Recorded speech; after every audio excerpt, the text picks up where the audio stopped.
لا هادي له وأشهد أن لا إله إلا الله وحده لا شريك له وأشهد أن محمدا عبده ورسوله يا أيها الذين آمنوا اتقوا الله حق تقاته ولا تموتن إلا وأنتم مسلمون يا أيها الناس اتقوا ربكم الذي خلقكم من نفس واحدة وخلق منها زوجها وبث منهما رجالا كثيرا ونساء واتقوا الله الذي تساءلون به والأرحام إن الله كان عليكم رقيبا يا أيها الذين آمنوا اتقوا الله وقولوا قولا سديدا يصلح لكم أعمالكم ويغفر لكم ذنوبكم ومن يطع الله ورسوله فقد فاز فوزا عظيما أما بعد فإن خير الحديث كتاب الله وخير الهدي هدي محمد صلى الله عليه وسلم وشر الأمور محدثاتها وكل محدثة بدعة وكل بدعة ضلالة وكل ضلالة في النار. أعوذ بالله السميع العليم من الشيطان الرجيم من همزه ونفخه ونفثه. الله يجتبي إليه من يشاء ويهدي إليه من ينيب. د الله رب العالمین یو قانون دی یو قاعده ده چې دی بندگانو کې دنه کم پټ خیرونه دي او شرونه دي هغه پیژني. د جاهلیت په زمانه کې چې بچا کې دنه یو پټ خیر پروتو د الله سبحانه وتعالى په علم او حکمت سره هغه خیر رب العالمین ته معلومو. هغه خلک ټول صحابه جوړ کړه ځکه چې دنه بدی کې سبازي مخفي صفات پراتو او الله رب العالمین ته بنده بدی ظاهري شکل او چال ډال دومره نه نږدې کېږي لکه څومره چې د باطن په اصلاح باندې بنده نږدې کېږي. ظاهره کې کوم ډېره شوشه جوړه کو ځان ډېر دیندار او نیک سړی کو او په دې خوله باندې د ځان ډېر صفتونو کو زه داسې مو زه داسې کیدای شي په دې باندې مونږ الله رب العالمین د هدایت نه محرومه کړي ځکه دې باندې الله پابندي لګولې فلا تزکوا انفسکم د ځان پاکۍ نه مه بیانوئ ځان ته پاک سړی مه وایه چې بل درته سپک ښکاري او ځان درته ډېر اوچت ښکاري. هو اعلم بمن اتقا د زړونو تقوا الله ته معلومه ده. الله ته پته ده چې څوک ډېر تقوادار دی څوک چې د الله نه ډېر یېرېږي الله ته معلوم دی. نو تاسو وګورئ په دې عربو کې بعضې خلکو د پخوا نه ډېر داسې ښه مشهور دا و چې جرګه مارانو فیصلې به یې کولې د دوو خاندانونو روغې به یې کولې خو په دې زړه کې دننه یو تکبر پروت و لکه ابو جهل وګوره لکه داسې امیه وګوره عقبه ابن ابي معیط وګوره د دې خلکو تاریخ چې وګورې دوی به هغه ټیم جرګې کولې او ډېر غټ غټ کارونه به یې کول خو په دې زړه کې دننه یو کبر پروت و یو تکبر.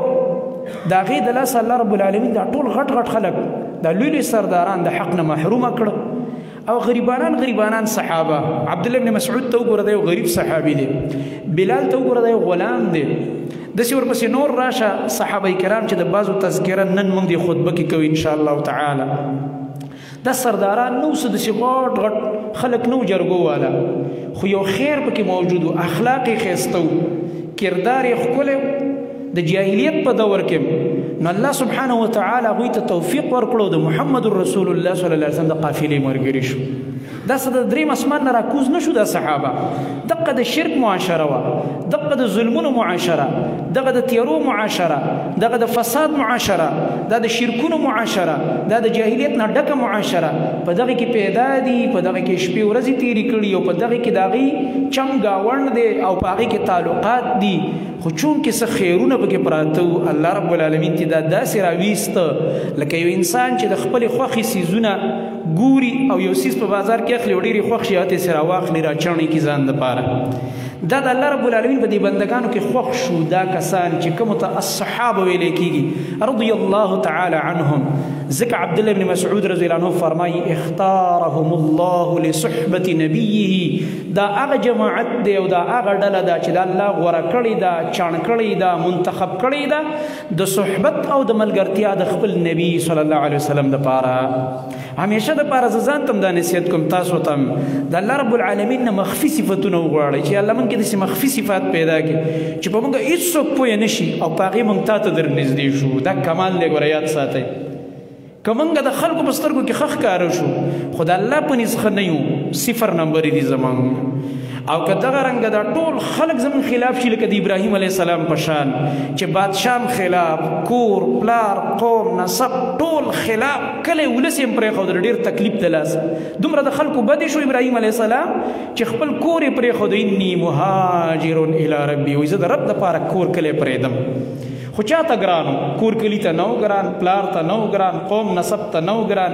ټول ورپسې کنځلې کولې، بدې ردې ویلې، بادشاه حکومت خلاف، قوم دومره بدې شو چې اور ته یې واچو خو هغه ته ګرانو. الله رب العالمین ته نږدې و. زمونږ کمال او ګټه اصل کې دا ده چې موږ له رب نمبرې راکړي، نه دا چې خلکو نه نمبرې وغواړو. خلک دې موږ له نمبرې ولګي، نه د خلکو نمبرو پسې مه ګرځه. اخلاص هم دې ته وایي زما محترم ورونو. او دا صحابه کرام رضی الله عنهم کوم علماو چې د دې په تاریخ کتابونه لیکلي نو د دې بعضې صفات یې ذکر کړي دي. لکه ابوبکر صدیق رضی الله تعالی عنه په باره کې ابن اسحاق لیکي وایي ده ته الله رب العالمین ولې په دې ټولو عربو کې د نبي علیه السلام په ده نظر پرېوتو په مشرانو سړو کې او ټولو نه اول د ایمان راوړو او ناشنا سړی دا و چې چونګ یې ونه کړو لکه دا یې ونه ویلې چېرته څنګه پیغمبر شوي او دا ته څه ناشنا خبرې دې شروع کړې دا یې ونه ویلې. هر یو صحابي چې په نبی علیه السلام ایمان راوړی په دې مشرانو کې څه ناڅه بحث یې کړی دی، یو څه مخالفت دور پې تېر شوی، ولې د نبي علیه السلام مخالفت کړی دی، بیا د هغې نه بعد راغلی د ایمان یې راوړی دی. سوا د ابوبکر صدیق رضی الله تعالی عنه نه چې حدیث دی نبی کریم صلی الله علیه وسلم فرمایلی وایي دا هغه انسان دی چې دله کله ما دعوت ورکړو ما دعوت احدا الى الاسلام الا كانت له کبوه. ما چې هر چاله د اسلام دعوت ورکړی یو ځل هغه څه ناڅه تردد کړی، مخالفت یې کړی، لږ وروستو شوی، لږ ایثار شوی دی. نبي علیه السلام فرمایي الا ونظر وتردد. نبی علیه السلام فرمایي فکر یې لږ کړی، تردد یې کړی، ګډوډ شوی دی لږ چې هلکه څنګه چله ایمان پرې راوړم که نه دا پیغمبر دی که نه دی، سوچ نه پسې بیا ایمان راوړی. نبی علیه السلام فرمایي الا کان من ابي بکر ابن ابي قحافه، مگر دا ابو بکر د ابو قحافه زوی چې دی ده ته چې کله ما دعوت ورکړو ده پکې هېڅ تردد ونه کړلو. ما عکم عنه حین ذکرته له وما تردد فيه، نه پکې رانه ټیم واخسته نه زما په خبره کې تردد وکړلو. فورا یې په ما باندې ایمان راوړو. وایي اشهد ان لا اله الا الله واشهد ان محمدا عبده ورسوله واشهد انك رسول الله. زه د دې ګواهي ورکوم چې د الله نه غیر بل حقدار د عبادت نشته او زه د دې ګواهي ورکوم چې یقینا ته د الله رسول صلی الله علیه و آله وسلم. نو ابن اسحاق لیکي سیرت ابن هشام کې د ده دا قول را نقل کړی، هغه فرمایي وایي ګوره وایي دا خدیجه رضی الله عنها ایمان راوړلو او دغه رنګه دا ابوبکر صدیق رضی الله تعالی عنه ایمان راوړلو او دغه رنګه ورپسې وایي د زید بن حارثه ایمان راوړلو او علي رضی الله تعالی عنه ایمان راوړلو چې دا هغه کسان دي چې هغه اولنی مسلمانان دي دا څلور. تاسو ته ما تېره جمعه علي په ماشومانو کې او زید بن حارثه په غلامانو کې او خدیجه رضی الله عنها په زنانو کې او ابوبکر صدیق رضی الله عنه په سړو کې. په مشرانو سړو کې واحد ابوبکر دی چې د بغیر د تردد نه ایمان راوړی دی. بیا د ابوبکر صدیق رضی الله تعالی عنه په فضیلت کې ابن اسحاق فرمایي وی فلما اسلم ابوبکر الصدیق اظهر اسلامه، چې د ایمان راوړو خپل اسلام یې راښکاره کړلو. ودعا الى الله والى رسوله، په دې کې دا د خیرخواهۍ ماده ډېره وه، ځان له به چې کوم خیر حاصلو بل ته به یې رسو، نو دعوت یې شروع کړو. او دا د ملګري کمالي چې په مسله پوه شي نو ځان سره یې ونه ساتي بلکې نورو ملګرو ته دعوت ورکړي، نور ملګري په دې خبره پوه کوه. دې وخت کې دا وسایل الاعلام دي، دا دغه چې ورته وایي څه ورته وایي دا نیټ وغیره دا آلات دي دا هم د دعوت یو ذریعه ده چاله میموري کارت ورکړي چاته یو بیان ورکړي چاته په واتساپ باندې یو بیان ورولېږي یو کلیپ ورولېږي دې ته ویل کېږي ته داعي الی الله ته دعوت کې الله ته کیدای شي ته په خپله دا خبره صحیح نشي کولی یا د علم نه د یو ښه عالم بیان در سره دی دا چاته ورولېږي او ستا په وجه د چاته الله رب العالمین هدایت وکړي نو ابوبکر صدیق رضی الله عنه کوي دا کمالو او بل دا د پخوانه په ده کې یو بل کمالو نرم انسان و د عربو به سره مینه ډېره کوله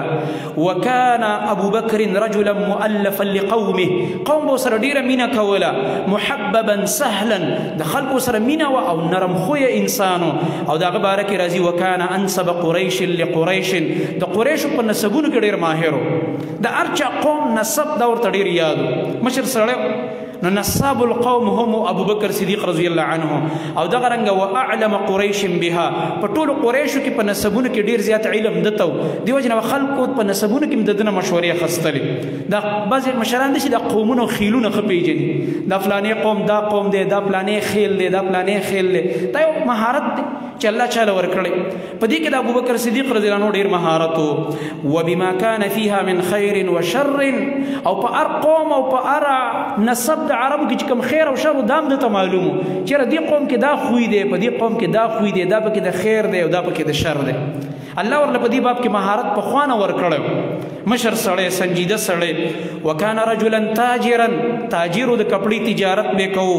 او ذا خلق ومعروف په اخلاقو کې او په نیکۍ کې مشهور انسان وکان رجال قومه یأتونه په جاهلیت دور کې به هم د اسلام د راوړلو نه مخکې به هم د قوم سړي د خواله راتله د ده نه به مشورې خستلې او د سره به مینه وی کوله او دغه رنګه د حسن المجالسه ښایسته مجلس د ده دا به یې خوښولو غرض مې دا دی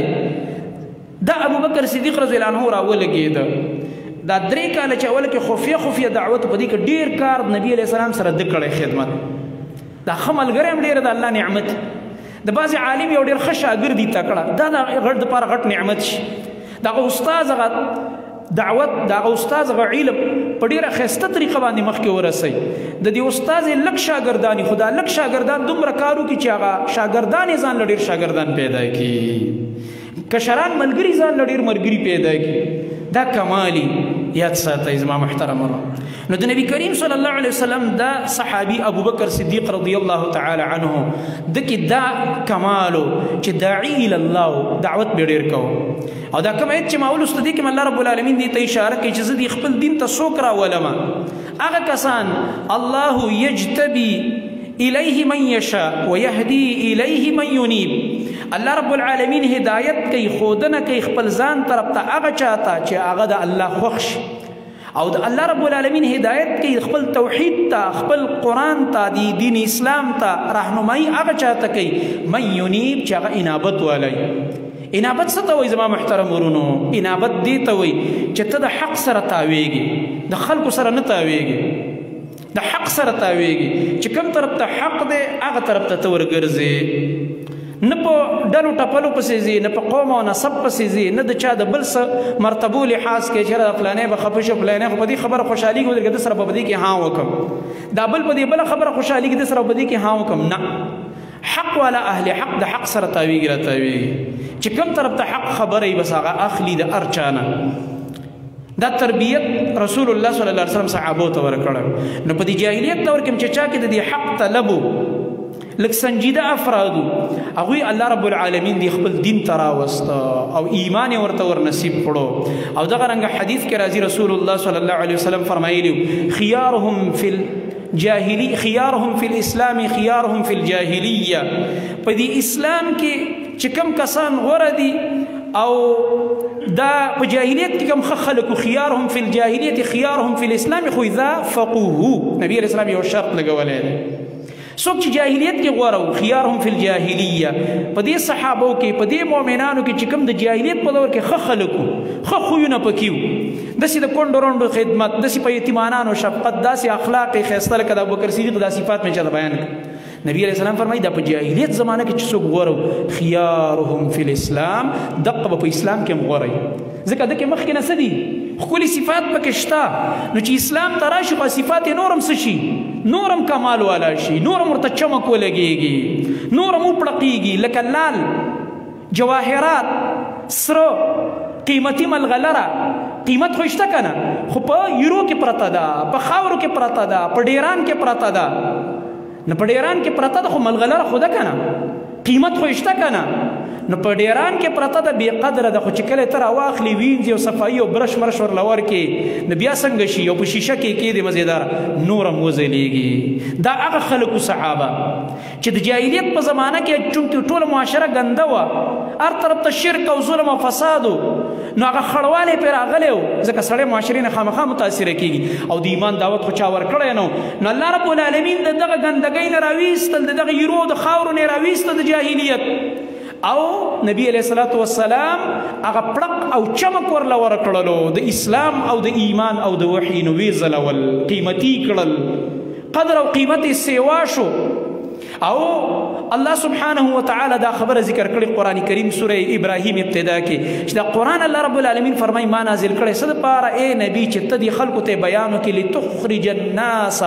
من الظلمات الى النور دې دپاره چې دا خلک به د تیارو نه راوباسي رڼا طرف ته دا صحابه په تیارو کې نبی کریم صلی الله علیه وسلم په دعوت چې لبیک ویل رڼا ته راغه دا لالونه و دا جواهرات خو په خاورو کې پراته و په یورو کې پراته و په ګردونو کې پراته و په ګندونو کې پراته و نبی کریم صلی الله علیه وسلم راواخسته او صفای کړه او قیمتي هیرې او جواهرات یې جوړ کړه الله رب العالمین وځلول دې وجه نه ته چې د هر صحابي تاریخ ګورې د هر صحابي کردار او سیرت راوچت کا تا ته به پکې د عبرت دپاره ناشنا ناشنا درسونه میلاویږي زما محترم ورونو هم دا وجه وه چې رسول الله صلی الله علیه وسلم د صحابو له یو بل تربیت ورکړی ما تاسو ته ویل موږ د سیرت بیانول خو تاسو به اورېدلی سیرت د نبي علیه السلام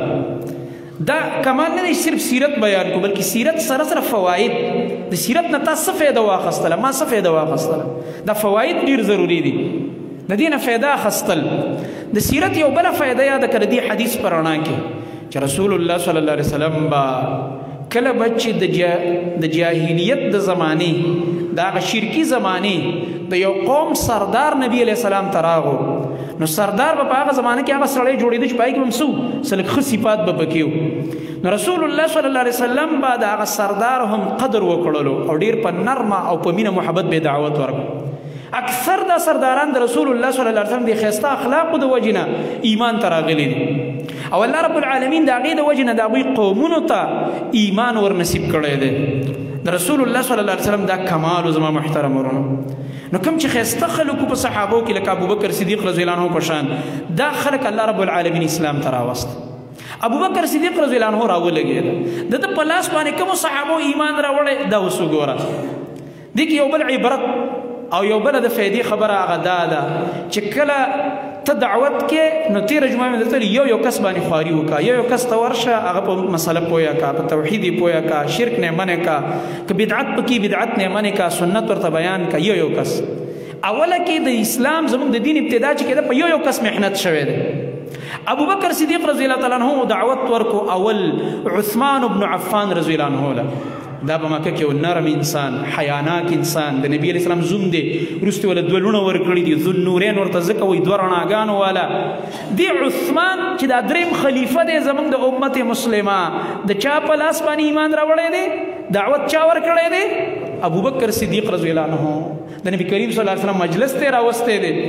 لکه ته چې یو ملګري ته دعوت ورکړې راځه لکه خطبې لځو راځه لکه یو ځای کې یو شیخ صاحب درس دی ورځو راځه لکه فلاني ځای کې اجتماع ده چې لاړ شو هغه ملګری په مسله نه پوهېږي خو ستا د دې دعوت د وجې نه هغه خطبې ته هغه درس ته هغه اجتماع پروګرام ته لاړ شي د یو عالم د یو شیخ درس واوري نو د ده هغه اجر هم الله رب العالمین تعالی درکړي د ابوبکر چې اوچت شوی په دې اوچت شوی دی دا په دې اوچت شوی دی د ابوبکر صدیق رضی الله عنه کمال دا خیرخوا او دعوت الله کړی په دعوت باندې انسان اوچتېږي زما محترم ورونه که ما او تا دا غواړو چې موږ الله رب العالمین په نیز اوچت شو دعوت کوه مسله بیانه کا خیر دی که چاره ته سپورستغې ویلې که په چا خبره بده ولګېده کنځلې وکړلې مخالفت یې وکړو د دې پروا مه ساته په دې الله رب العالمین تعالی بیل اجر درکوي خلق چې در پسې ردې بدې وایي په دا جدا اجر دی دا جدا مرتبه ده هغه علامه احسان الله ظهیر رحمه الله به فرمایل مشهور اهل حدیث عالم تیر شوی بیا شهید شه مدینه کې دفن دی او زه حیرانېږم دې انسان ته چې یو سړی په لاهور کې په بم کې والوځي او بیا په ریاض کې په هسپتال کې د هغه علاج وشي سعودي حکومت ورپسې جهاز راولېږي او بیا په ریاض کې ساه ورکړي او جنازې په مسجد نبوي کې وشي دا سعودي قانون هم نه دی شیخ عزت الله فاروقي صاحب خطبه کې ناست دی نه پوه سعودي کې دا قانون دی کم ځای کې چې مړ شو مقه علاقه کې به خښېږي وړل نشته دی خو چونکې هغه ټول عمر د صحابو دا قربانیانې په دې تقریب کې به ډېرې ویلې او غیرت یې په صحابو کړی د صحابو د دشمنانو مخالفت د روافظو شیعګانو خلاف کتابونه لیکلي تقریرونه یې کړي د صدام حسین په پارلیمنټ کې چې هغه په عربۍ کې کوم تقریر کړی د صحابو د دفاع دپاره حیران به پاتې شي د صحابو سره مینه دومره ډېره وه چې کله به صحابو تذکره کوله اواز به یې جړغونی شو عجیبه انسانو قسم په الله دقه مینې وه په دې زړه کې نو مسجد نبوي ته ورسېد او په بقي کې د عثمان رضی الله خپو سره ښخ دی ورسره نږدې الله اکبر دا څنګه عجیبه انسان دا بعض انسان کې داسې مخفي صفات دي زما محترمونو دعوت طلب یو عجیبه جذبه وه د هغه په باره کې راځي چې کله هغه جامعه اسلامیه مدینه منوره کې د اهل حدیث عالم علم حاصلو هغه ټیم چې د کم د یونیورسټۍ د جامعې مدیرو دی وخت کې ورته یونیورسټۍ مشر ته وایس چانسلر وایي چانسلر چې کم وي هغه اعلان وکړو وایي علامه احسان الهي ظهیر بغیر د امتحان نه موږ دله ډیپلومه ورکوو دا دومره قابل دی چې دنه موږ اړو امتحان هم وانخلو د اهل حدیث عالم دومره قابل دی بغیر امتحان نه دا پاس دی او بیا څه وایي هغه مدیر په تاریخ کې دغه الفاظ موجود دي وایي چې علامه احسان الهي ظهیر دا فیل شي موږ به یونیورسټۍ ته تاله واچو دنه د امتحان اخیستو ضرورت نشته دومره قابل دی کمالات پکې وناشنا عجیب کمالات دا یو مثال درکړه زموږ د جدید دور چا کې چې دعوت جذبوي څوک چې الله طرف ته دعوت ورکوي په دعوت کې استعمالېږي الله یې مقبول کړي اللہ رب العالمین قبولی اغبا یو خبر کولا وے او وہابیو تم کتنے خوش قسمت ہو دا علامہ سے بالفاظ وے وہابیان وے سمر خوش قسمت ہے و یو طرف تا اللہ خیستا عقیدہ در کردی دا نبی علیہ السلام پر سنت و حدیث و عمل کوئی اور دوسری طرف آپ کو گالیاں پڑ رہی ہیں وی بلا خوش قسمتین داره چې خلق درته کنزل کوي وی په دې کنزلو مخه پکېږئ ځکه هغه ټیم خو حدیث کم دومره خو وی دا تاسو ته چې کوم کنزل کیږي په تاسو پسې رد بدې ویلی کیږي دا ستاسو جدا مرتبه ده د الله په نسبت دې درته بیا اجر میلاویږي په دې ستاسو صله خرابه نشي چېرې ګوره زه دین بیانوم او خلک کنزل کوي دا قانون دی ته به دین بیانوي او خلک به ردې بدې وایي ته به صفا خبره کوي او د الله دپاره به تا ته بدې ردې ویلی کېږي دا د حق سره تړلی شوي خبرې امتحان دی که نه ازمایش دی الله قسم کړی په مؤمن امتحانونه ولنبلونکم په قسم سره الله ویلي زه به تاسو امتحانات راولم په چا یو قسم په چا بل قسم په دې مؤمن حدیث کې راځي امتحانات حتی چې د الله خواته ورشي په دې امتحاناتو کې او په دې ازمایښونو کې یو نه وتی نه بل امتحان کې واقع شي بل نه وتی نه بل کې واقع شي د دا ټوله زندګي داسې د مجاهدي زندګي د مشکلاتو زندگی مختلف پړاوونه یو نوزی بل پړاو بل نوزی بل پړاو حتی چې د الله خواته ورشي او صفا شوی وای په دې امتحاناتو د ګناونه دلته معاف کیږي دلته صفایي کیږي چې د الله خواته ورشي صفا ورشي زما محترمونو دا یاد ساتئ دا خبره مې درته دې پورې وکړه که دعوت کوئ ستا زړه ته به خامخا شیطان دا وسوسه درچوي چې مه کوه دعوت فلانی دعوت مه کوه اوس به درته دا فلانی سړی کنزل وکړي ګوره دعوت مه کوه خلاف بدی وشي دعوت مه کوه خلک به در باندې یو نوم کیږي ما د دې پروا مه ساته دا به کیږي دا د دې خبرو سره تړلی شوي خبرې دې ته به سینه غټه کړي او سینه به دې چې کوم دی هغې کې به دا عزم وکړي چې او دا به ورسره وي خو زه به دعوت الی الله نه پرېږدم د الله رب العالمین توحید دا به زه بیانوم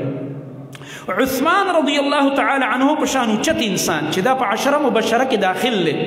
نبی کریم صلی الله علیه وسلم ورسره رستو بیا پرشته کې ورله یو لور ورکړه رقیه رضی الله عنها هغه وفات شو ام کلثوم ولا ورکړه رضی الله عنها دوه لوڼې ولا ورکړي په انساني تاریخ کې ویم د آدم علیه السلام نه والا تر د نبی علیه السلام پورې په هیڅ انسان د یو پیغمبر دوه لوڼه نه دي واده په هیڅ انسان د یو پیغمبر دوه لوڼه دا یو کس دی په تاریخ انساني کې څوک دی عثمان رضی الله تعالی عنه ځکه هغه ته ذو النورین وایي دوه رڼاګانې د نبی کریم صلی الله علیه وسلم هغه خوش اخلاقه هغه ایمانداري هغه تقواداري لونه دا ورته الله رب العالمین ورکړي دي او رسول الله صلی الله علیه وسلم به حیا کوله د عثمان نه چې کشرمو د نبی علیہ السلام بی زوممو خو نبی علیہ السلام به حیا کوله یو ځل تی بیبي تپوس وکړي د الله نبی دا نور صحابه چې راځي مشران دي د عثمان نه لکه ابوبکر عمر تاسو خپل هیئت نه بدلوئ چې مثلا پنډۍ مخکاري یا داسې د لنګ راوچت شوی خو چې عثمان راشي زر زر کپړه هم سمه کوي داسې لږ برابر شي دا ولې وایي دا هغه انسان دی دا عثمان چې دنه ملایک حیا کوي زه چې دی وینم ماله د دنه حیا راځي الله اکبر داسې کمال والا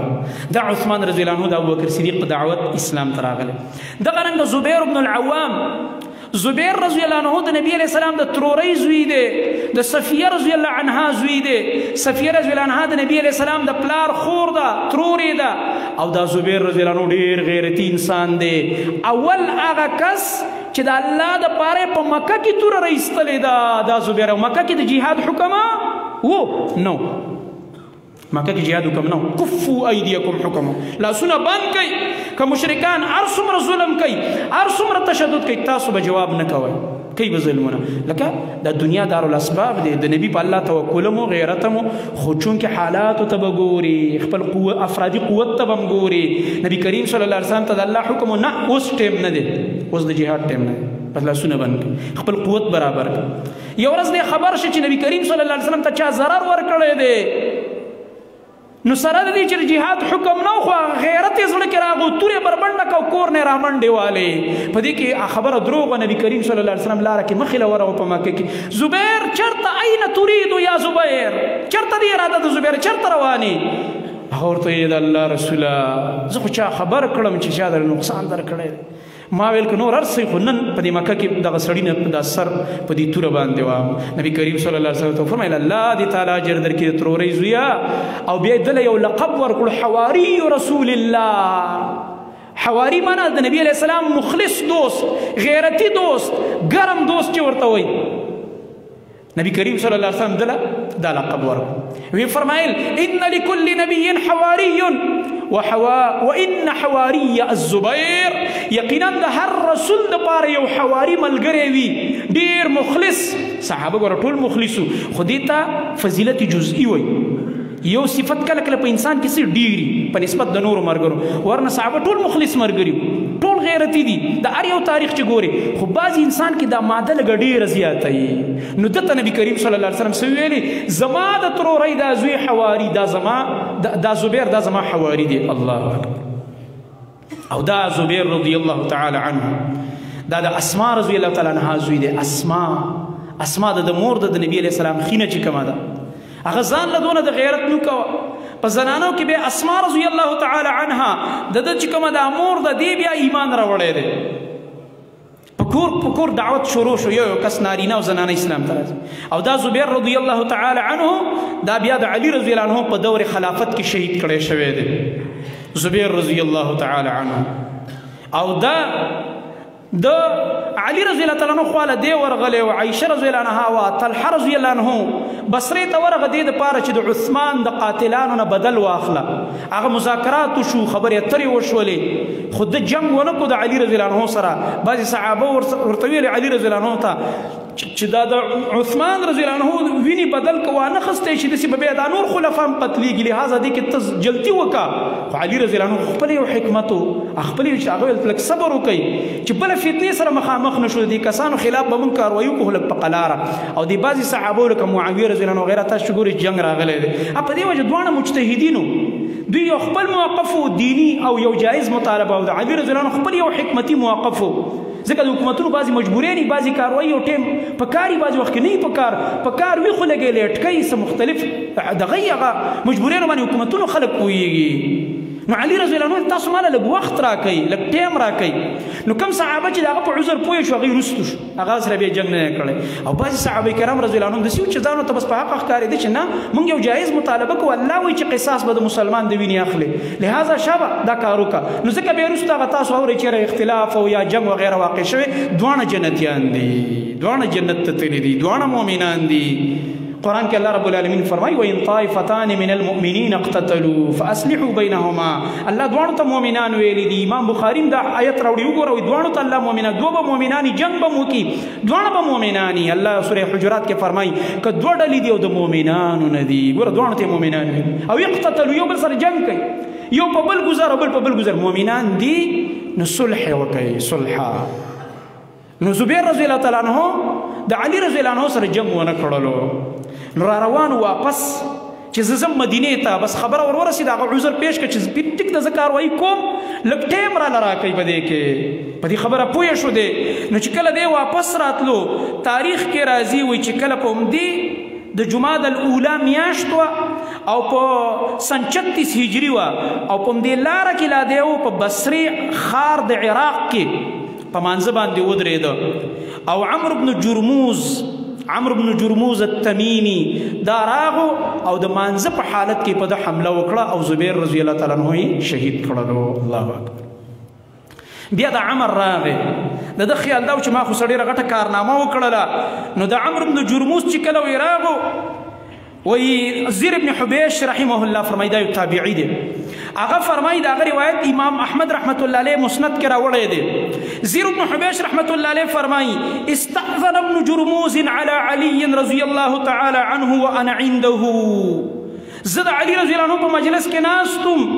چې عمرو بن جرموز راغی او اجازت یې طلب کو د بهر نه چې امیر المؤمنین ته ووایه علي رضی الله عنه ته چې ما ته اجازت وکړه آیا را داخل شم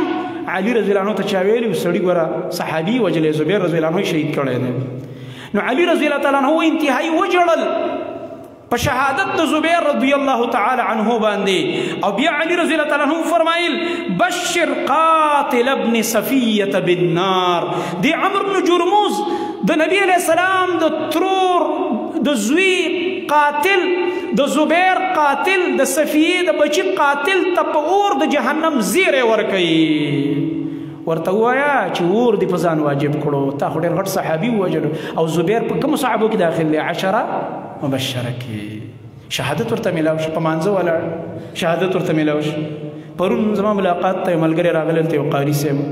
څه مسئله وه سرکاري څه تبدیلۍ مسله وه نو هغه افسر ما پېژانده ما ته چې هغه ته ووایي زما تبدیلي وکړي نو ملګری یو مولوي صاحب ورسره راغلی هغه ما ته وایي د ده والد صاحب اذان کوو په اذان کې وفات شو. سبحان الله زه حیران شوم دا بعض داسې خوش قسمته خلک قاري صاحب والد صاحب وایي اذان یې کوو او په اذان دوران کې راپرېوتو ساعت یې وخته څوک په مانځه ولاړو زبیر رضی الله عنه په مانځه ولاړ دی او د مانځه په دوران کې یو کس راځي او دی وژني. نو علي رضی الله عنه فرمایل د صفیې د بچي قاتل ته ووایې چې په جهنم زیری واخله ځان د جهنم ته ورسو چې دومره اوچت صحابي ستا د لاسه شهید شي.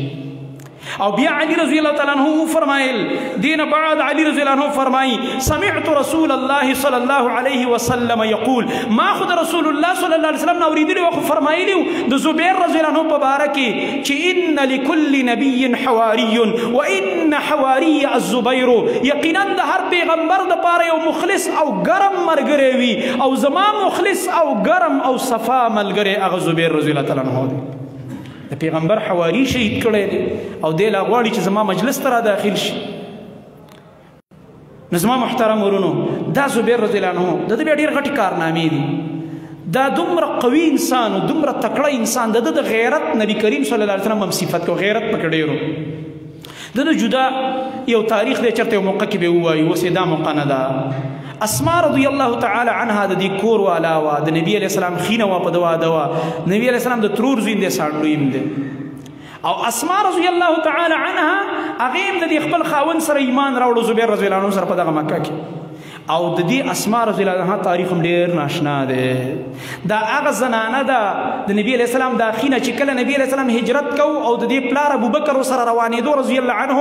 صرف ابوبکر ځان سره اخیستی په سفر د مدینه کې تاسو ته هغه معلوم دی د هجرت سفر نو کپړه نه وه یو مزی نه و چې د نبی کریم صلی الله علیه وسلم دپاره او د خپل پلار ابوبکر دپاره چې کوم سامان او خوراک وغیره تیار کړی چا پې وتړي نو دا راولګېده خپل کمربند یې کولاو کړو لوپټۍ کمربند او داسې دوه ځای وشلول او د هغې نه یې پړی جوړ کړو هغه دغې پې وتړل رسول الله صلی الله علیه وسلم چې دا منظر ولید دومره ترې خوشحاله شه دومره غیرتي زنانه ده د پیغمبر د خدمت لپاره یې خپله لوپټه وشلول هغې نه یې پړی جوړ کړو او په هغې باندې د نبي علیه السلام او د پلار دپاره سامان وتړلو چې د الله دپاره هجرت کوي نن به وطن پرېږدي د پلار او نیکه وطن پرېږدي نبی علیه السلام ورته یو لقب ورکړو ذات النطاقین وایي دا ذات النطاقین ده الله اکبر زما محترم ورونو دا هغه زنانه ده چې د دې تاریخ ډېر عجیبه دی دا وایي ما به د زبیر د کور خدمت کوو ما به ورله د لرې نه اوبه راوړلې ما به د هغې د بچو تربیت کوو ډېر 100 کاله د دې عمر اسما رضی الله عنها څومره عمر 100 کالو ته د دې عمر رسېدلی په 100 کالو کې د دې غاښونه نه وختلي او په 100 کالو کې د دې عقل نه خراب شوی د دې نه ته اندازه لګوه چې دا څومره کلکه زنانه وه او څومره تکړه زنانه 100 کالو کې نه د دې په حافظه کې فرق راغی چې انسان کله دې وخت کې خو 40 ته چې ورسېږي مازغی کار نه کوي وایي شوګر دی او پلانې دی نن سبا دومره بیماریان دي حیران ترې به پاتې شي د ځوانانو عقلونه کار نه کوي دماغ یې خشک شوي دي د شپې ناوخته اوده شه سهار ناوخته راپاڅېږه مې د خوب ټیم معلوم نه د راپاڅېدو ټیم معلوم او غوږ کې هینډفرین یې ورکړه دا هینډفري ورکول خپله دا یو ذهني بیماري پیدا کوي زموږ یو ملګری دی انجینیر دی انجینیران نه دې تپوس وکوي دا کوم هینډفرین چې جوړي دا په فریکوینسۍ جوړېږي بعضې هینډفرینو کې داسې فریکوینسي لګېدلې ده چې زموږ د دماغو د برداشت نه د هغې اواز تیز دی او دا ورو ورو زموږ دماغ ختموي خرابوي دا ما ته هغه په خپله دا قیسه کړې دا اکثر هلکان د مازغۍ کار نه کوي هینډفرین یې غوږ کې ورکړي او لګې مازغې وله خراب کړي دي څیزونو دا شوقونه کوي زموږ زمانه او د صحابو زنانه به 100 کالو ته ورسېدي او مازغه بیا برابر دا اسما رضی الله تعالی عنها دغه رنګ ابوبکر صدیق رضی الله عنه په لاس باندې بل یو عظیم صحابي عبدالرحمن بن عوف ایمان راوړو هغه هم دعوت دا تاجر ودام ډېر اوچت انسان شرافت والا عبدالرحمن بن عوف رضی الله عنه دا د بنو زهره د خاندان دی او من السابقین الی الاسلام دی د نبی کریم صلی الله علیه وسلم په اولنو ملګرو کې دی چې قرآن کې ورته الله رب العالمین فرمایي چې کوم هغه اولني مؤمنان دي پای کې دا داخل دی والسابقون الاولون من المهاجرین والانصار په مهاجرین کې دا اولنو صحابه کې عبدالرحمن بن عوف رضی الله تعالی عنه دا یو تاجر صحابي دی او 2 هجرت یې کړي حبشې ته هم هجرت وکړو د الله لپاره لکه وروستو به تاریخ کې درته زه هغه تذکره د حبشې د هجرت وکړم انشاءالله او بیا یې وروستو مدینې ته هم هجرت کړی دی د رسول الله صلی الله علیه وسلم کلک ملګری دی او دغه رنګه بدر ته احد ته او مختلفو غزواتو ته دا حاضر شوی دی دا عبدالرحمن بن عوف رضی الله عنه ډېر تقواداره ډېر پرهیزګاره دا هغه صحابي دی چې کله عمر رضی الله عنه په خنجر باندې ابو لؤلؤ ووالو د سهار په مانځه کې او راپرېوتو او قرائت یې بند شو د راپرېوتو نه مخکې شاته په عمر رضی الله عنه پسې دا ولاړو په مسجد نبوي کې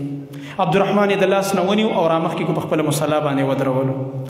او باقي مونځ بیا ده ورکړلو او مختصر مونځ یې وکړلو ځکه چې حادثه راغه او د حادثې په وخت کې به اوږده مونځونه نه کې دا قانونیات عذر په وخت کې به اوږده مونځونه نه کې دا هغه صحابي دی چې یو ځل یې روژه نیولې نفلي عبدالرحمن بن عوف رضی الله عنه ډېر متقي پرهیزګاره او ټوله ورځ لوږه او تنده دا ګرمه اوږده ورځ تېره شوه د عربو دا ګرمي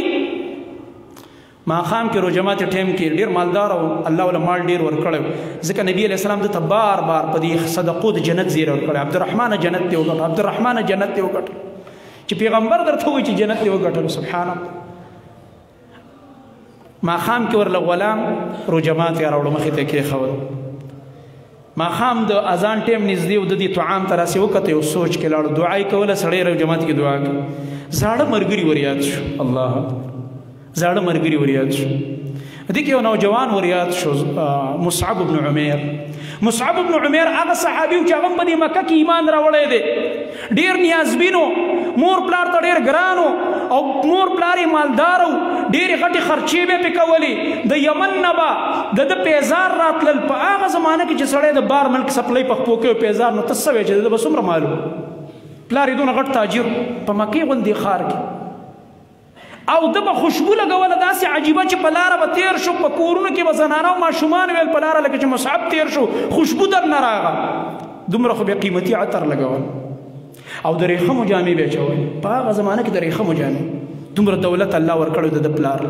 ښکلی ځوان چهره وایي دومره ښایسته وه چې چا به ورته په غور وکته د نبي کریم صلی الله علیه وسلم د چهرې مبارکې سره یې میچنګ کولو. الله اکبر. ځکه چې کله دا په احد کې شهید شه مشرکان ویل که موږ نبي علیه السلام شهید چهره هغې ته ورته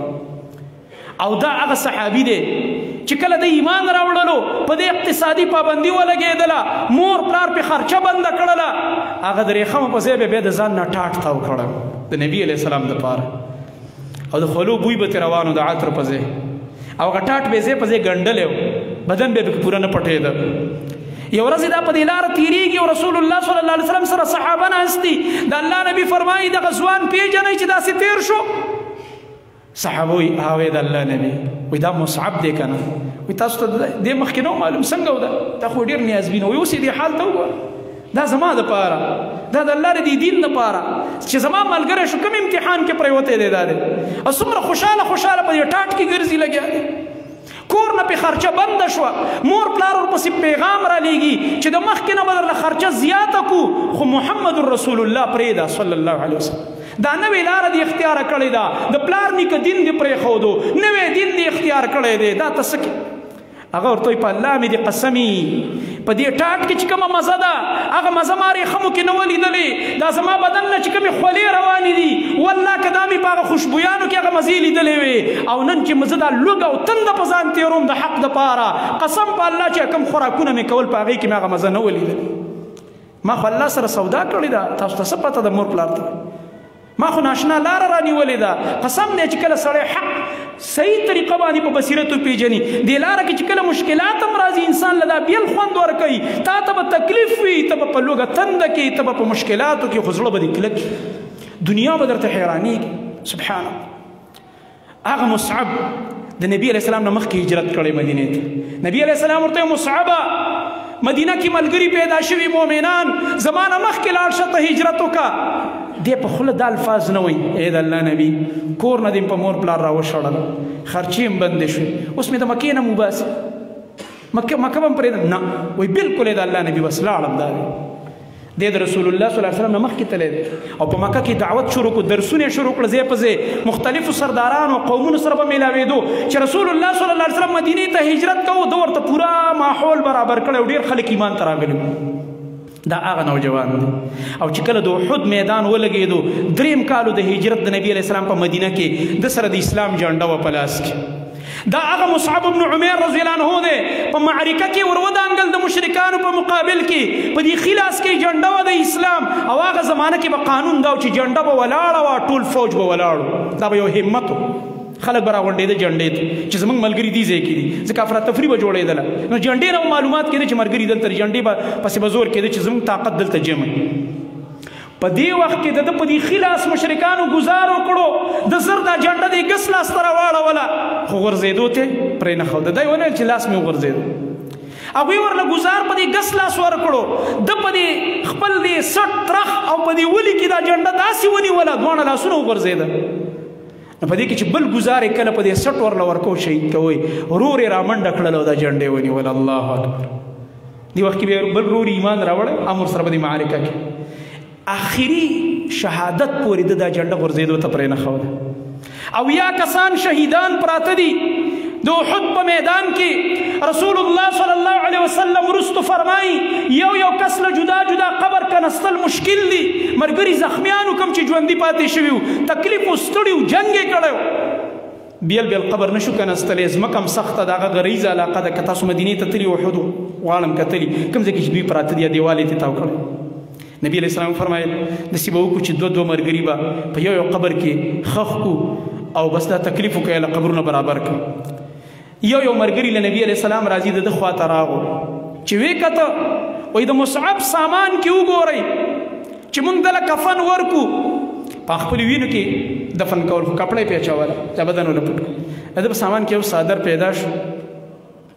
حدیث د بخاری کې راځي امام بخاری کتاب المغازی کې دا حدیث راوړی باب غزوة احد کې و چې کله به صحابه فرمایي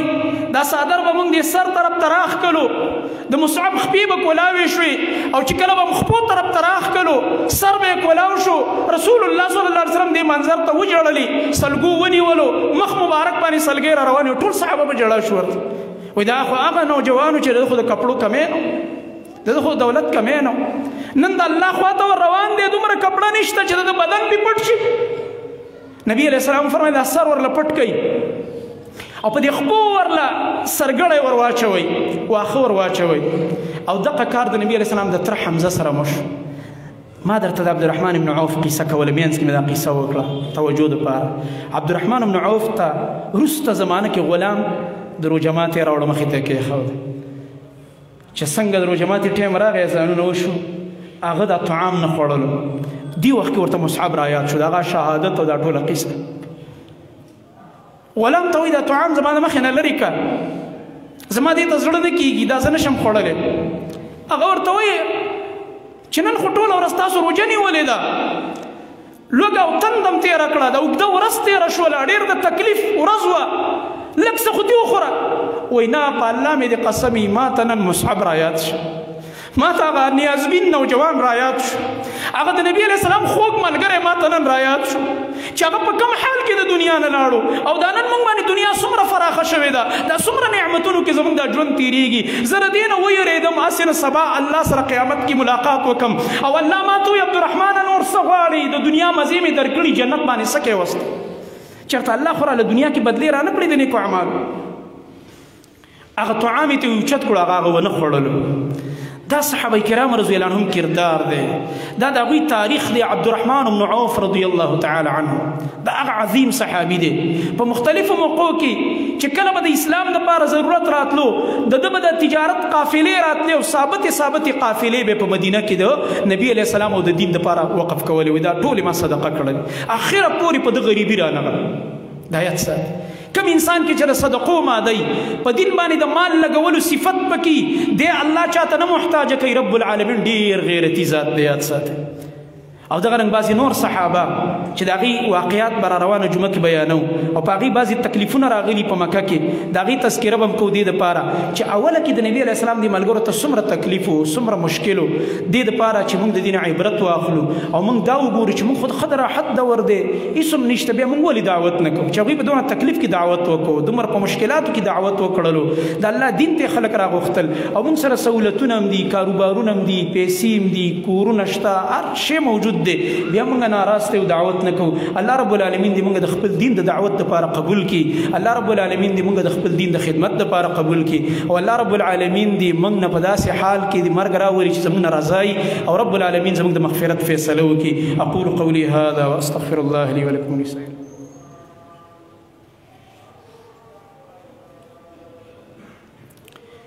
إن الحمد لله نحمده ونستعينه ونستغفره ونعوذ بالله من شرور أنفسنا ومن سيئات أعمالنا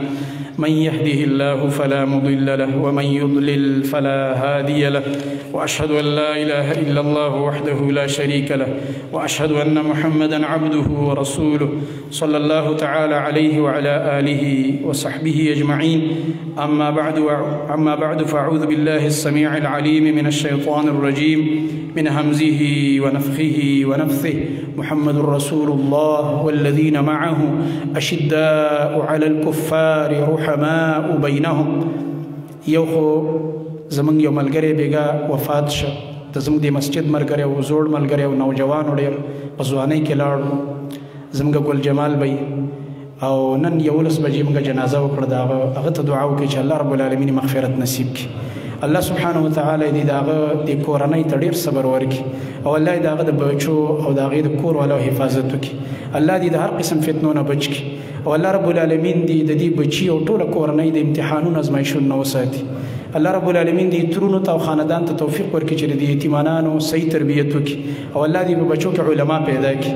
زمونږ ډېر خوږ ملګری او په ځوانۍ کې لاړو معمولي تبه دا نن سبا ډینګي وینګي دا بس سار مونځ چې موږ وکړو جمع ملګرو ویلې چې بیګا د شپې ساه ورکړه 11 بجې نن جنازه وه الله دې وبخي بل دا سوال تېره جمعه م راغلی اوس بیا راغلو چې ډېر خلک وایي دا کرکټ شروع دي ټورنمنټ او په دې باندې شرطونه او جوارې نه کوي زما محترم ورونو یو خبره یاده وساتئ او دویم دا بله خبره هم لیکلې ده چې په میچ باندې بعضې خلکو په یو بل ګزارونه کړي دي یو بل زخمي کړي دي او دا زما محترمو دا میچونه چې دي دا یو لوبه ده لوبه ده لوبې ته خلک د لوبې په نظر باندې ګوري یو خو په دې باندې خپل اوقات مه بربادوئ چې بس همداسې ورته ناست یې او ډډه دې ورته والې ده او شل کاره ورته پرېږدي یو دویمه خبره دا ده چې په دې باندې خپل اخلاق مه خرابوه ما ورته هله څه پکار هغوی چې میچ یو بل نه وبیلي غاړې ورکړي یو بل ته وخاندي او ما ورته دلته یو بل وهو عجیبه خبره ده چېرته هم کتلی دا منظر کنه میچ وبیلي او بیا هم یو بل له غاړې ورکړي ولاړ یې انټروین یې یو ځای ورکوي او دلته ما ورته چې دی یو بل ته کنځل یو ردې بدې دا ما چې کوم آیت ولوستو الله فرمایي محمد رسول الله محمد صلی الله علیه وسلم چې الله رسول دی والذین معه او هغه ملګري چې د هغه سره ملګري دي په ایمان کې صحابه اشداء علی الکفار د کافرو مقابل کې به سختي رحماء بینهم خپل منځ کې به رحم والی موږ ټول مسلمانان یو موږ به خپل منځ کې یو بل سره څه معامله کوو د رحم یو بل سره به الفتی یو بل سره به مینه یو بل سره به محبتي او د کافر مقابل کې به د خپل غصې استعمالو که موقع راشي او کافر راولګي د اسلام خلاف څه کوي یا د یو مسلمانانو د یو ملک خلاف څه اقدام کوي نو ټول مسلمانان به ورته یو کېږي دا به نه وي چې دا خو د فلاني ملک مسله ده نه دا د مسلمانانو د امت مسلمه مسله ده غیرت به کوي مسلمانان په یو بل دا نه چې موږ په خپلو کې یو بل خرابوو خپلو کې به یو بل چې دی هغه به وژنو خپلو کې به یو بل د هغې بې عزتۍ نه کوو دا کار حرام دی زما محترم ورونو دې خبرو نه تېر شئ بس یو میچ دی او بس راغی او خبره ختمه شوه دا ډېر لږې مسلې درته دي ذهني چې لا دا دې پکې لا بله مسله ځان ته پیدا کړې ده بیا وایي شوګر سیوا شه بیا بلډ پریشر بیماری سیوا شو خامخا به سیوا کېږي دا خبرې ته زړه ته اچوي یو خبره زړه ته اچوي به دې لانجې کوي څوک په پارټو جګړې کوي څوک په تنظیمونو جګړې کوي څوک په مختلفو خبرو باندې جګړې کوي لانجې داسې د بد اخلاقه خلکو کار دی دې خبرو نه تېر شئ د الله بندګي وکړو د الله عبادت وکړو څنګه چې د میچ لپاره دا بعضې خلک فکرمند دي قسم په الله که دونه فکر دی د خپل مونځ او د عقیدې او د بندګۍ ته وکړو جنت ته به لاړ شي والله چې دونه فکرمند شي د دین دپاره جنت ته به لاړ شي جنتي به دنه جوړ شي چې اله جمع ټایم دی اله درس دی اله فلاني ځای کې یو شیخ بیان دی اله دا فلاني نیک عمل دی تلاوت دی ذکر دی چې دا وکړم که دومره فکر موږ د دین ته وکړو موږ ته به الله رب العالمین جنت راکړي انشاءالله تعالی صفونه برابر کړي مشران له مخکې صفونو کې ځای ورکړي